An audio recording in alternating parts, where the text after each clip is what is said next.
कधीच नाही चुकणार तुमचे फेवरेट टीव्ही शोज झी5 सोबत, तेही एकदम फ्री। तुला सांगते तेजू, नवऱ्याला ना रात्री दुधातनं जायफळ देत जा, झोप बी चांगली लागती आणि डोकं बी गरम होत नाही। अगं नवरा म्हणलं तर बायकोवर राग काढणारच की, घ्यायचं वाईट समजून आपणच। का समजून घ्यायचं? अगं संसार टिकवण्यासाठी। हो, पण संसार टिकवणं ही जबाबदारी काय फक्त बाईचीच असते का? तेच म्हणते मी, बाईनी काय फक्त सोसतच राहायचं व्हय? हा मग तेजू, तू एक काम कर बया, रोजच नवऱ्यासोबत कुस्ती खेळत जा आणि त्याला रोज उचलून आपटत जा, म्हणजे तुझा संसार सुखाचा होईल, बरोबर का नाही?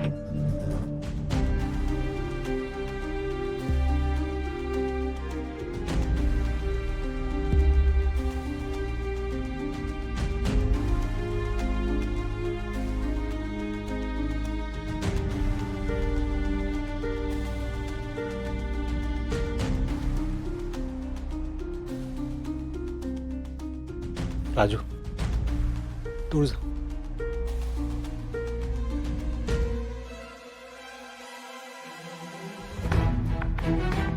बोल ना दादा, काय झालं? काय चाललंय?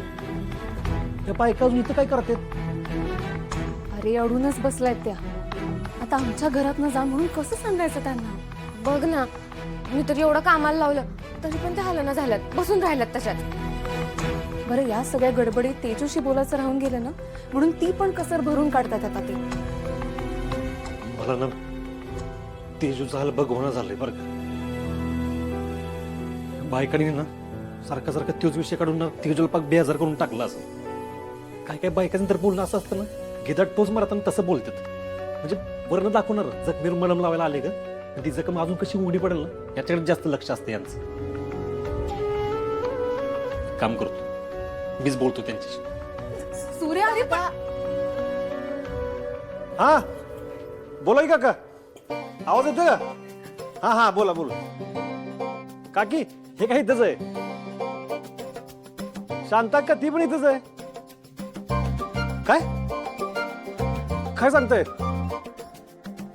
हा हा हा सांगतो मी सांगतो। हा काय झालं सूर्या?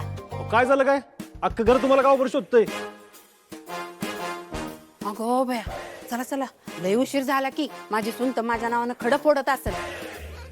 मला पण घरचे सर्व शोधत असते। अगं मी तर सगळी कामं तशीच टाकून आली आहे। चल बाई चल लवकर। चला लवकर। अहो, मावशी आला तर जेवून जावा ना। अहो जेवून जावा तर। अरे काम पडले बाबा। नवरा काही हातात घेऊन बसला असेल लाकूड जळकत। अहो, आता एवढं काम केलंय। अहो, ऐका की थांबा की अहो मावशी। मामा नाना इथं का ये, बस।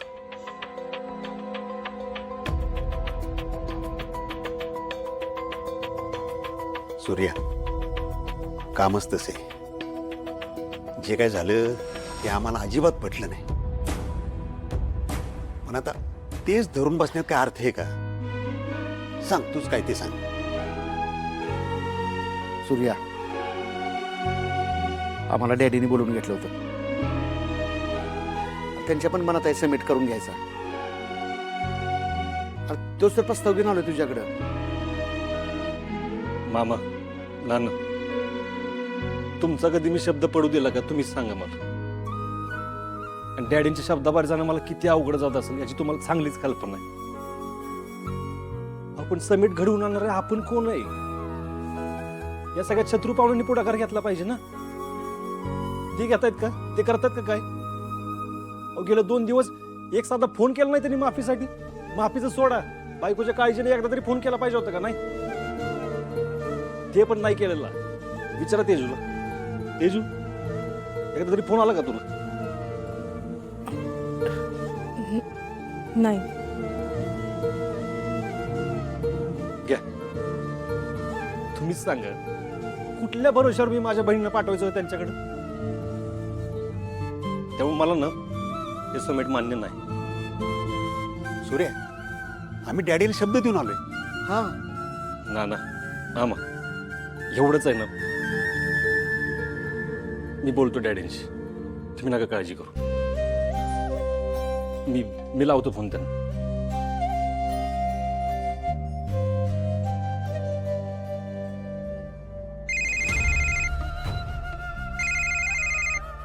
लागला लागला पान निशाण्यावर लागला वाटलं. बोला जावई बापू, लय बरं वाटलं तुमचा फोन आला. हॅलो डॅडी, नाना आणि मामा तुमचा प्रस्ताव घेऊन आले होते. जावई बापू तुमचं मन लय मोठे, हे तुम्ही तो प्रस्ताव मान्य करणार आम्हाला माहिती आहे. नाही डॅडी, तुम्ही राग मानू नका, पण मला तुमचा प्रस्ताव मान्य नाही. हे बघा डॅडी, तुम्ही माझ्यासाठी देव आहे. तुम्ही माझा जीव जरी मागितला ना तरी मी देईन. या बाबतीत मला माफ करा. शत्रू जेव्हा नीट मनापासून त्याच्या बायकोची माफी मागल ना, तेव्हा जो विषय मिळेल. ठेवतो मी फोन.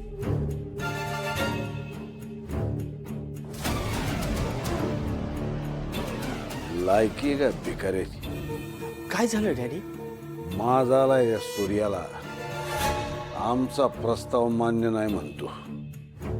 ए छत्री, तुला त्या धनुच्या सासऱ्याची माहिती काढायला सांगितलं, तू काय झालं? डॅडी, अहो त्याची सगळी कुंडलीच काढल्या. आहे का आपल्या काही फायद्याचं? हो तर अहो ते सगळे घरच कंजूस आहे. हा तो बाप आणि लेक वेगवेगळ्या बँकेच्या कर्जात पार बुडलेत. पायाच्या नकापासून डोसक्यापर्यंत कर्जच कर्ज. अहो बँकेची लोक रोज त्यांच्या घरी जप्तीसाठी येतात आणि एक घेऊन चालू बघा. या बघा ही सगळी कर्जाची डिटेल्स.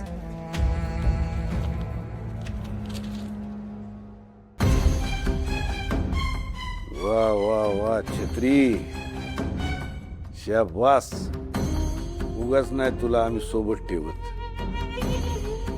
PL धनलक्ष्मी बँक इथं लोन डिपार्टमेंटला मला वाटतं तो शंतनू खराडे, त्याचा नंबर शोधून काढ, त्याला फोन लाव.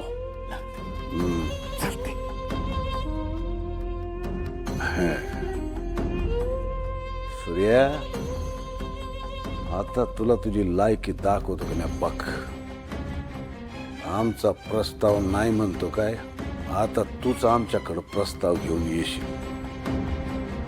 नाही तुला आमच्या पायावर लोळण घ्यायला लावली. नावाचा जालिंदर निंबाळकर नाही.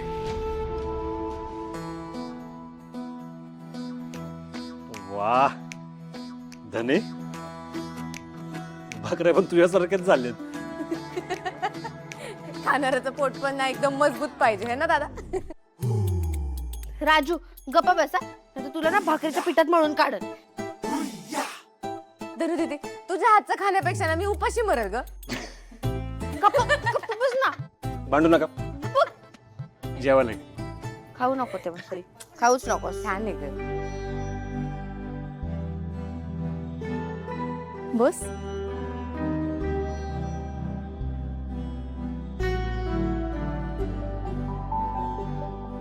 तेजू, आता जास्त विचार करायचा नाही. आता सावकाश पण पोटभर जेवायचं.